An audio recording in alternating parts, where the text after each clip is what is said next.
You are not living through an ordinary moment in history. You feel this even if you cannot fully articulate why.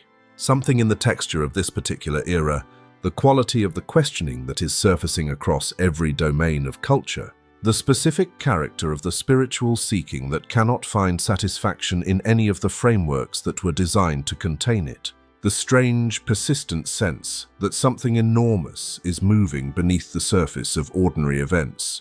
Something in all of this is not random. It is not simply the chaos of a civilization in transition. It is the signature of a specific cosmological event that the Gnostic tradition identified, mapped, and preserved the signs of, precisely so that the souls living inside it would be able to recognize what they were living through. The event is Sophia's return, not as a metaphor for cultural shifts in gender consciousness, though the return of the divine feminine is one of its visible expressions. Not simply as the recovery of suppressed religious history, though that recovery is one of its necessary conditions, as the literal, cosmologically real movement of the divine wisdom principle cast from the pleroma by the force of her own unbalanced yearning, embedded in the material world through the pneumatic sparks within human souls, working from inside the demiurge's construction for 2,000 years to restore what her fall disrupted, back toward the fullness she left. The Gnostic tradition was specific about what this return would look like from inside it. The Valentinian texts described the conditions that would precede the apokatastasis, the restoration of the pleroma's full relationship with the material world. The Pistis Sophia described the signs that Sophia's recovery was entering its active phase, and Jesus himself, in the teaching that the mainstream tradition has most consistently diffused of its prophetic content, gave a warning about what the return would cost the structures built on Sophia's absence. Tonight we identify the 5 signs, not as speculation, as the Gnostic tradition's own account of what the restoration in progress looks like from the inside, mapped onto the specific characteristics of the moment we are living in. And we recover the warning Jesus gave, the warning the institution most needed to domesticate, about what the return of Sophia means for everything the demiurge's world has built without her. The first sign is the surfacing of suppressed knowledge at a scale and speed that no previous generation has experienced. The Gnostic tradition understood that gnosis, genuine, direct, unmediated knowledge of the soul's divine origin, had been systematically suppressed by the Archon system for the entire duration of the demiurge's authority over the material world. This suppression was not simply the institutional church's exclusion of Gnostic texts from the canonical record, though that was its most visible historical expression. The suppression was built into the structure of the material world itself, into the Archon mechanisms of distraction and desire and false identity, that prevent the pneumatic spark from ever developing the interior stillness in which genuine recognition becomes possible. The Gnostic texts describe a reversal of this suppression as one of the primary characteristics of the Restoration period. The Gospel of Thomas preserves it as a statement of principle. There is nothing hidden that will not be made manifest. This is not a universal claim about the inevitable disclosure of all information. It is a specific cosmological statement about the Restoration period, the knowledge that was sealed. Sealed in clay jars in the Egyptian desert, sealed in the oral traditions of scattered communities, sealed in the esoteric dimensions of every tradition that survived the suppression, will surface. Not gradually, not incompletely, but with the specific force of a dam releasing under pressure that has been building for centuries. The Nag Hammadi discovery of 1945 was the initial release. 52 texts, sealed in a clay jar for 16 centuries, returning to the world in the specific generation that the Valentinian tradition identified as the threshold of the Restoration. But the physical discovery of the texts was only the most visible dimension of a surfacing that has continued and accelerated in the 8 decades since. The recovery of the divine feminine in theology, psychology, ecology, and social structure. The emergence of contemplative practices from every suppressed tradition into mainstream culture simultaneously. The collapse of institutional authority across every domain, religious, political, scientific, in which that authority claimed to mediate access to the real. These are not separate cultural phenomena. They are the same surfacing, expressing itself through every available channel simultaneously, because the pressure behind it has been building since Sophia began her movement of return. The second sign is the specific quality of spiritual hunger that characterizes this generation, a hunger that the available spiritual products cannot satisfy. The Gnostic tradition identified the Archon system's most effective tool as the production of counterfeit satisfaction, spiritual experiences, institutional frameworks, doctrinal certainties, and community belonging that temporarily quiet the pneumatic spark's restlessness without addressing the recognition that the restlessness is pointing toward. The counterfeit light, in all its forms, is effective precisely because it is genuinely nourishing at the level it operates on. The institutional framework provides real community, real moral clarity, real comfort in grief. The psychic spiritual experience provides real expansion, real connection, real moments of luminous presence. None of this is false. All of it is insufficient. The specific insufficiency that marks the current moment, the specific quality of hunger that the available spiritual products cannot satisfy, no matter how sophisticated or how genuine they are at their own level, is the sign the Valentinian tradition associated with the pneumatic soul reaching the threshold at which the psychic level satisfactions are no longer able to contain it.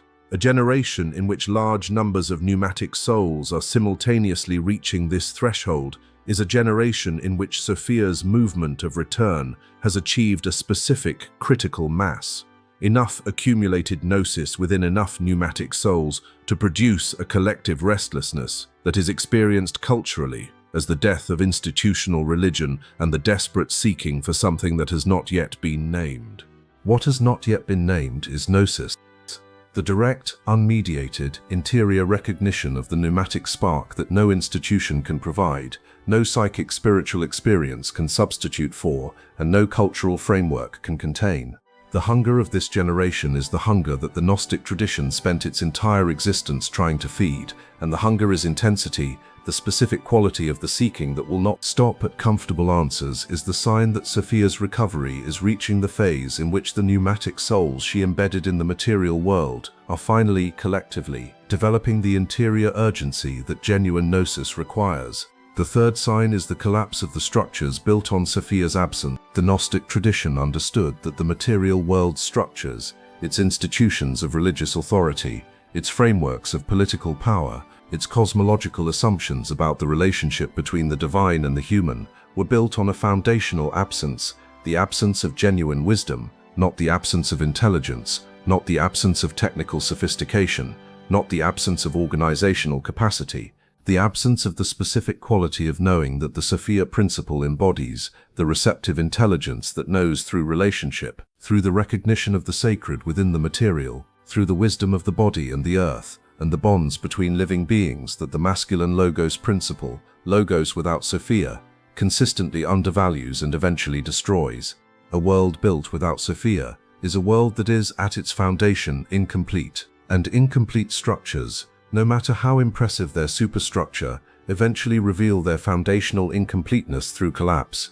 The specific forms of collapse visible in this generation, the collapse of institutional trust, the collapse of the cosmological certainties that made the demiurge's story seem inevitable, collapse of the assumption that the kind of growth and dominance and extraction that the demiurge's world considers progress is actually progress, are not random failures of otherwise sound systems. They are the revelation of the foundational absence that those systems were always built on. Sophia's return does not cause these collapses. It makes them inevitable by finally making visible what was always absent from the foundations. Jesus' warning about this dimension of the restoration is preserved in the canonical Gospels in a form that the institutional tradition has consistently diffused of its prophetic content. Matthew 24, the Olivet Discourse, Jesus' extended account of the signs of the end of the age, describes not the end of the physical world, but the end of the age of Archon authority.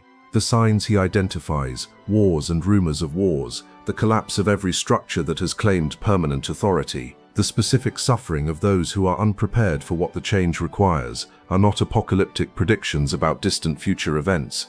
They are the description of what every transition out of Archon-managed reality looks like from inside it: chaotic, painful, disorienting, and for the soul that understands what is actually happening, unmistakably purposive.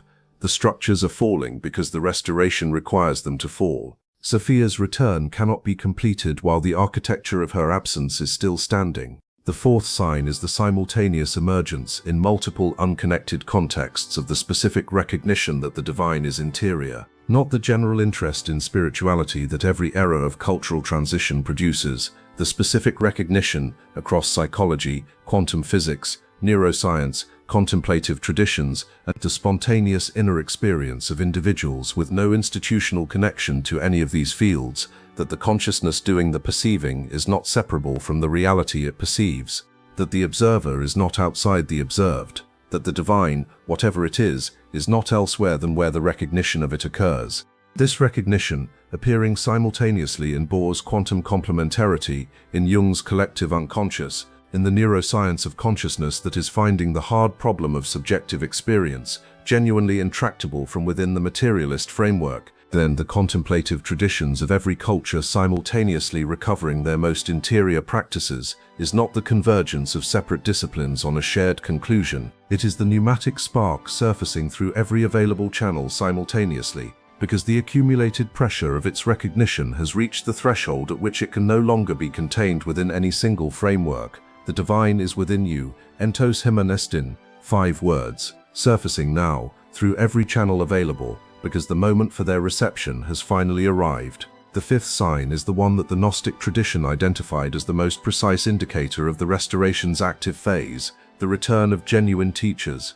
Not the institutional teachers whose authority comes from appointment, not the spiritual celebrities whose authority comes from the size of their audience, the specific quality of teacher that the Valentinian tradition associated with the active phase of Sophia's recovery, the soul that has made the interior journey far enough to be able to transmit the direction of the journey to the souls who are ready to begin it, not to do the journey on behalf of those souls. Gnosis cannot be transmitted as a finished product, only as a direction, but to demonstrate through the quality of their own recognition that the direction is real and that the journey it leads to is navigable. The Gnostic tradition called these teachers pneumatics, souls in whom the pneumatic spark has developed sufficient recognition to function as genuine points of transmission, rather than institutional administrators of received doctrine, and the tradition was specific. The active phase of Sophia's recovery is characterized by the simultaneous emergence of pneumatic teachers in multiple unconnected contexts, because the distributed nature of the transmission happening through many souls in many contexts, rather than through a single institutional channel, is itself the sign that the Archon system's centralized management of spiritual authority is being dissolved. I have created a free guide to accompany this teaching. It is called Sophia's Return, Recognizing the Signs and Joining the Restoration. Inside you will find the specific practices the Valentinian tradition developed for consciously participating in the restoration, for moving from passive witness of the signs to active participant in the cosmological event they are marking. The link is in the description below. The warning Jesus left behind, the warning the institution most consistently diffused of its content, is simple and precise. He said, "Whoever tries to save their life will lose it. Whoever loses their life will preserve it." Luke 17:33, spoken immediately after the description of the days of the Son of Man, the period of restoration that the mainstream tradition has always placed in an indefinitely future, apocalyptic event, rather than recognizing as the description of the cosmological transition that is happening now. The life that must be lost is not the biological life. The Gnostic tradition was consistent in understanding this teaching as a statement about identification, rather than about physical death. The life that must be lost is the life of the Archon-managed self, the identity built from the demiurge's story, sustained by the Archon mechanisms of desire and fear, and the narrative of who you are that the material world has always provided. The soul that clings to that identity, that tries to preserve the Archon-managed version of itself through the transition that Sophia's return is producing, will find that the identity it was preserving becomes progressively less adequate to the reality it is being asked to navigate. The structures that sustained it are falling. The frameworks that made it comprehensible are dissolving. The authority that validated it is collapsing. The self built for the demiurge's world is not the self that can navigate the restoration. The soul that loses the Archon-managed life, that releases, willingly, the identification with the demiurge's story about what it is, will find in that release the recognition that was always beneath the story, the pneumatic spark, the kingdom within, the Sophia principle that was always present, always working. always working, always moving toward the restoration through the accumulated gnosis of the souls that carried her essence through the entire period of the demiurge's authority. That soul will not be disoriented by the collapse of the structures built on Sophia's absence.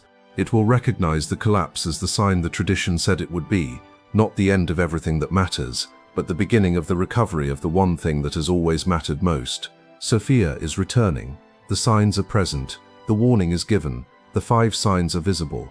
What remains is the recognition, the specific interior movement of the soul that sees what is happening and chooses, in this moment, to be part of it consciously rather than simply being carried by it. Subscribe to the Gnostic Archive. Every week we go deeper into the restoration, naming the signs, honoring the warning, and building the quality of interior recognition that genuine participation in Sophia's return requires. The warning Jesus left behind has a second dimension that the Olivet Discourse preserves in a form even more directly connected to Sophia's return than the passage about saving and losing life. He said, "Remember Lot's wife." Luke 17:32, 3 words, spoken immediately before the saving-losing teaching. Lot's wife looked back. She turned toward the city that was dissolving rather than moving forward into the territory the dissolution was opening. She was not destroyed by the fire. She was destroyed by the backward orientation, by the refusal to release the world that the restoration was ending in favor of the world the restoration was beginning. This is the specific warning about Sophia's return that the institution most consistently decontextualized. When the structures built on Sophia's absence begin to fall, do not orient yourself toward preserving them. Do not spend the energy of this moment trying to save what the restoration is necessarily dissolving. The dissolution is the restoration. The falling is the clearing.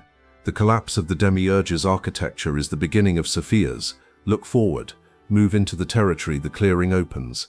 Do not become Lot's wife, a soul so oriented toward the familiar configuration of the demiurge's world that it misses the restoration it was born to participate in because it was too busy grieving what the restoration required to release.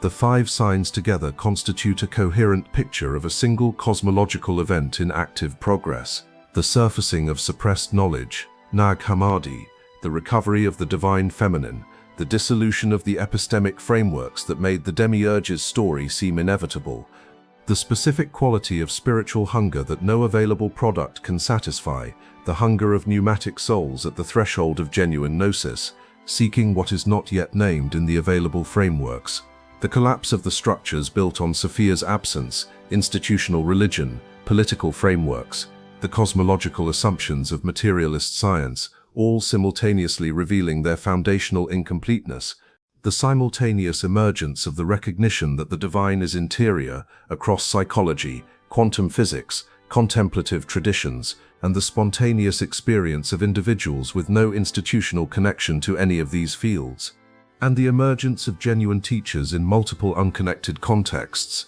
the pneumatic transmission network that the Archon system cannot centralize or control because it operates through the distributed presence of genuine gnosis in individual souls, rather than through any single institutional channel. These 5 signs are not the signs of the end of the world. They are the signs of the end of the demiurge's world, the end of the specific age of Archon authority that the Gnostic tradition always understood as temporary, the specific duration of the period between Sophia's fall and her recovery. The material world does not end when Sophia returns. The management of the material world by Archon systems built on her absence ends. What replaces it? What the restored relationship between the pleroma and the material world actually looks like.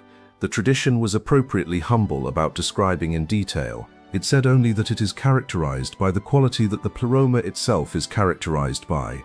Genuine recognition, genuine relationship, genuine knowing of the divine from within, rather than from the position of a soul perpetually reaching toward a divine that its world has been arranged to keep perpetually out of reach. You are living inside the signs. Recognize them. Orient toward the restoration. Do not become Lot's wife. The archive of what the demiurge's world was built without is open. Subscribe to the Gnostic Archive and walk through it. There is a dimension of the 5 signs that the tradition preserved in a form so simple that it is easy to overlook in the search for more complex indicators. It is the sign of the ordinary.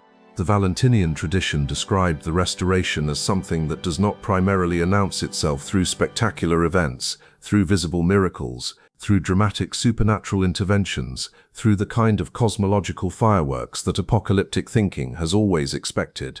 It announces itself through the quality of ordinary moments that, to the consciousness prepared to perceive them, carry an unmistakable signature. The specific quality of connection that arises between two souls who have independently arrived at genuine gnosis and recognize it in each other without explanation. The specific quality of beauty that the natural world presents to a consciousness that has dissolved enough archon filtering to perceive it without the narrative overlay. The specific quality of stillness that arises in ordinary moments, not mystical experience, not peak consciousness, simply the ordinary moment as it actually is, when the archon mechanisms are temporarily quiet. These are the micro-signs of the restoration, not the dramatic surfacing of suppressed texts or the collapse of institutional structures, but the specific quality of aliveness that genuine gnosis produces in the consciousness through which Sophia is returning. Notice them. They are the restoration in its most immediate and most personal form. They are Sophia recognizing herself through your ordinary moment of genuine perception. Welcome her in that recognition. The restoration begins exactly where you are. The tradition preserved one more specific instruction about how to navigate the period of Sophia's return, an instruction that operates not at the cosmological level, but at the level of the individual soul's daily relationship with its own inner life. The Pistis Sophia describes Sophia's laments not simply as records of her cosmic suffering, but as practical models for the specific interior movement that participation in the restoration requires. Each lament is a movement of precise recognition. Sophia sees exactly what she did, exactly how the consequence of her action separated her from the pleroma, and exactly what the situation she is in requires of her in this specific moment, not general spiritual orientation. Precise situational awareness applied with genuine honesty to the exact configuration of her current experience. And from that precise recognition, from the willingness to see clearly without the defensive self-justification that prevents genuine recognition, the light responds, not dramatically, incrementally. One movement of genuine recognition produces one degree of recovery. The restoration happens through the accumulation of these precise recognitions, each one honest, each one specific, each one contributing to the momentum of return. This is the instruction the tradition was giving to the souls living inside the restoration period. Practice Sophia's lament. Not the emotional expression of suffering, though suffering honestly met is part of it. The specific interior movement of seeing precisely what is happening in your experience without the archon mechanisms of self-justification or self-condemnation, and orienting from that seeing toward the light. In every ordinary moment that the archon systems make difficult, in every encounter with desire that consumes attention, every activation of fear that narrows it, every assertion of the identity narrative that substitutes for genuine recognition, practice the movement Sophia makes in her lament. See it, name it accurately, orient toward what the seeing reveals rather than defending against the seeing, and notice what happens. The light responds to this movement in the Pistis Sophia because the light responds to this movement in reality, not dramatically, incrementally, one precise recognition, one degree of return. This is the participation the restoration requires. This is how the 5 signs become not simply markers you observe, but territory you contribute to. Sophia is returning. The return happens through you. Begin. The tradition's account of Sophia's return holds one more practical insight that binds all 5 signs into a single directive. The Zostrianos describes the restored cosmos, the world after Sophia's recovery, not as a world without the archon levels, not as a world from which the intermediate realms have been eliminated, but as a world in which the archon levels are no longer administered by the distortions that characterize them during the demiurge's authority, providence without the distortion of arbitrary fate, divinity without the distortion of jealous ownership, lordship without the distortion of domination. The levels remain, the distortions dissolve, and what makes the distortions dissolve is not a cosmic intervention that removes them from outside, but the accumulated gnosis of the souls within the material world that developed sufficient recognition to see through the distortions while navigating them. You are dissolving the distortions. Every genuine act of recognition, every moment in which you see the arbitrary fate for the distorted providence it is, the jealous God for the distorted divinity it is, the domination for the distorted lordship it is an act of cosmological restoration. Sophia returns through the recognition of the souls that carry her light. You carry her light. Recognize. Return. The The 5 signs are not spectator events, they are invitations to participate. Subscribe and participate actively with the Gnostic Archive.